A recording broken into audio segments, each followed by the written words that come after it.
On the morning of February 17, 1979, the People's Republic of China began shelling the Socialist Republic of Vietnam. Shortly thereafter, 100,000 PLA troops crossed the border into Vietnam. 5 columns of troops swept through the border areas, taking several cities in the area. Why? Why exactly did the Chinese attack their ally?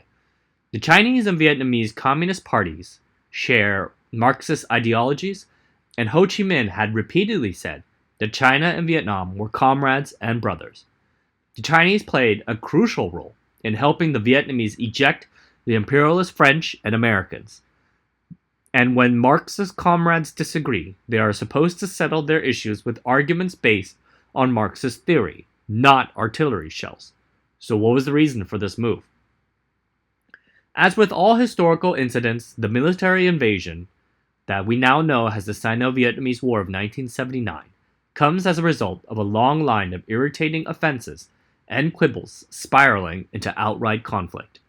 The gap between the Vietnamese and the Chinese had been growing ever since the Vietnamese Communist Party reunified the country at the end of the Vietnam War. Vietnam and China has had a complex and conflicted relationship for centuries, and that's to say the least. This includes a near 1,000-year period of time when China basically colonized Vietnam, and which also includes a 20-year invasion at the hands of the Ming Dynasty in the 15th century. So you can say there are some historical tensions. In the eyes of the Vietnamese, Chinese intentions were not pure. The Chinese saw Vietnamese as a junior partner and not as equals, and the Chinese bristled whenever the Vietnamese tried to go their own way. Yes, China had supplied aid and resources worth nearly $20 billion at a time when China could have definitely used the money for its war effort against the United States, but that aid for the Vietnamese came with a condition. Accepting it meant that the Vietnamese could not accept any aid from the Soviets. The Chinese, on the other hand, they were angered by what they thought was Hanoi's lack of gratitude for providing that aid. When you also throw in escalating border clashes and explosions of violence against Chinese ethnic minorities in Vietnam, Deng's China felt that the Vietnamese had gotten too big for their britches and deserved a lesson for their insolence.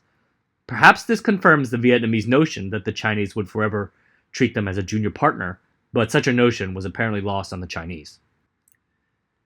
Adding to this increasingly rancorous relationship between the Chinese and the Vietnamese was the Chinese Communist Party's desire to warm to the West and further leave the Soviets behind.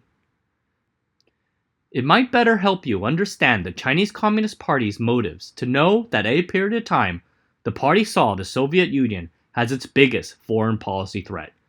The Sino-Soviet split had been on for a long time, starting with disputes between Mao and Khrushchev over Khrushchev's denouncement of Stalin in his secret speech. The Soviets would, on occasion, try for a thawing of relations, but how could the Chinese ever trust them when the USSR continued to position major military forces at the Soviet-Chinese borders and conduct exercises with live ammunition there? In July 1977, Deng Xiaoping emerged as China's paramount leader, holding the titles of Communist Party Vice Chairman, Central Military Commission Vice Chairman, and Chief of the People's Liberation Army General Staff. He had seized power from Hua Guofeng, Chairman Mao Zedong's appointed successor, in a momentous November 1976 meeting, when Chen Yun, economic czar, Deng confidant, and one of the 8 elders of the Communist Party, delivered a fiery speech that brought up the sins of the extreme left during the disastrous Cultural Revolution. Deng marshaled forces to back Chen's speech, and the tide turned. Mao Zedong was already dead, but now so would his policies. All those who allied with him fell from grace. The ultra-left ideology wing no longer held the reins of power. The faction that emerged believed in a more moderate agenda, focusing on modernizing the economy and opening up to the outside world. That meant warming relations with the United States, which at the time was seen as the undisputed global leader in technology and ideas. Invading and taming the Vietnamese could conceivably be seen by the global community has a serious indicator of the honesty of China's intentions. It would allow them to draw a line between the communist parties of China and Vietnam, so to say. It would also prove to the same global community that China's fighting forces can be relied upon to competently fight alongside the West to push back against Soviet influences. Who knows, really? Really just one person, and he's been dead for a long time. Deng Xiaoping drove the Vietnam War effort pretty much single-handedly, and he seemed to harbor a, one might even say it was irrational, grudge against the Vietnamese. But as Deng was the paramount leader, there was no one in a position to question or go against him. Thus, the war moved forward. For this incursion into Vietnam, Deng specifically instructed the army to limit the scope of the war and seek only to achieve China's political goals. This would keep China from getting bogged down in Vietnam like America did, which was a good lesson, while keeping the Soviet unit out of it. The war would be fought in two stages. First, a two-pronged offensive, with the first prong striking against the two cities of Cao Bang and Lao Cai. The second prong would simultaneously hit at the city of Dong Dang, February 17 to 25th. Second, PLA forces would then converge on the main city of Lang Son, February 26th to March 5th. Once these two stages have been completed, the Chinese army would withdraw and claim victory. The PLA allocated some 330,000 men for the mostly land-based attack. As said earlier, the Vietnamese High Command was baffled that the PLA would actually strike them. But the Chinese propaganda machine had been running for some time, calling the Vietnamese dogs of the Soviet Union and the Cuba of the East. And then came a massive evacuation of 300,000 civilians out of the Heilongjiang and Xinjiang areas, which were Soviet border zones. This would guard against a Soviet counterattack from the rear, and probably was the most telling sign of an imminent attack. Vietnam's troops at the time had been away from the border areas, seeking to suppress a military action in Cambodia. Thus, the only people left to fight against the PLA had been the Vietnamese regular forces, some 150,000 troops from regional security forces and militia. Chinese Central Command had apparently ignored these militias in their military assessments of the area, thus assuming that they would have an overwhelming 8-1 advantage over the Vietnamese army. This mistake would cost many lives, as it would immediately become clear to everyone involved that the Vietnamese local forces were well trained and well equipped. So it was more like 2-1, really, and that's not really enough to conquer a province when your resistant forces can count on the support of the local populace. See Lesson Vietnam War. So let's start with the start. On February 17, 1979, at 5 a.m., a wave of artillery abruptly fired all along the Sino-Soviet border, and then 100,000 soldiers advanced across. Their goals were for the cities of Lang Son, Cao Bang, and Lao Cai. Lao Cai was a special focal point as it hosted a railroad to Hanoi. There was no air support because Deng and the Central Command restricted Chinese flying missions only to Chinese airspace. Central Command also did not allow their middle and low-ranking officers to make independent judgments or adjust to conditions. Thus, the Chinese was forced to send waves and waves of human soldiers at a fortification.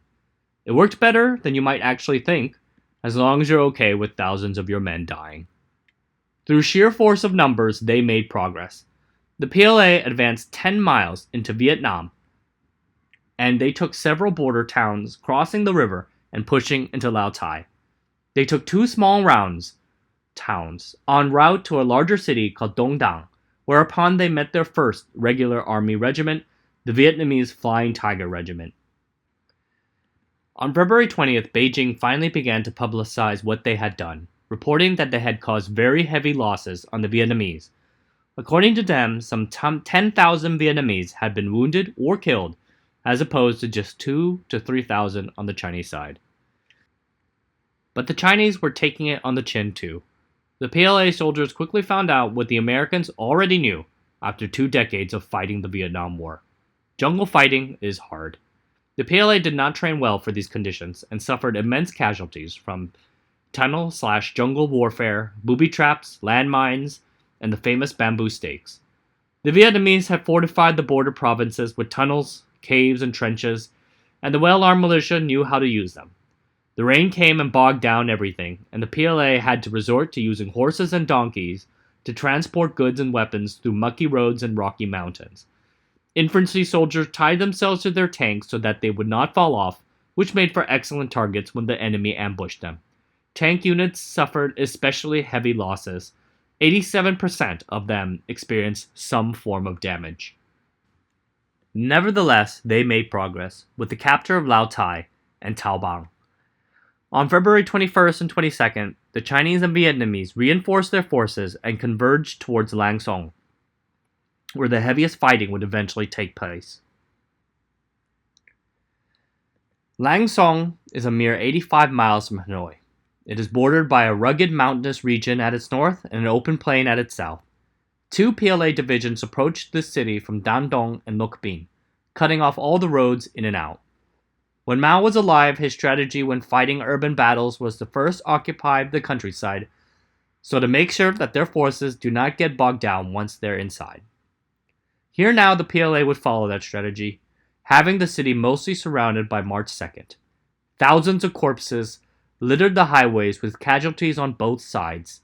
The only area remaining was to the south with the Qua Ma Son Mountains. And on March 3rd, the PLA launched an attack to take that area and complete the capture of Lang Son. As with before, tanks and infantry swarmed toward a fortified hill.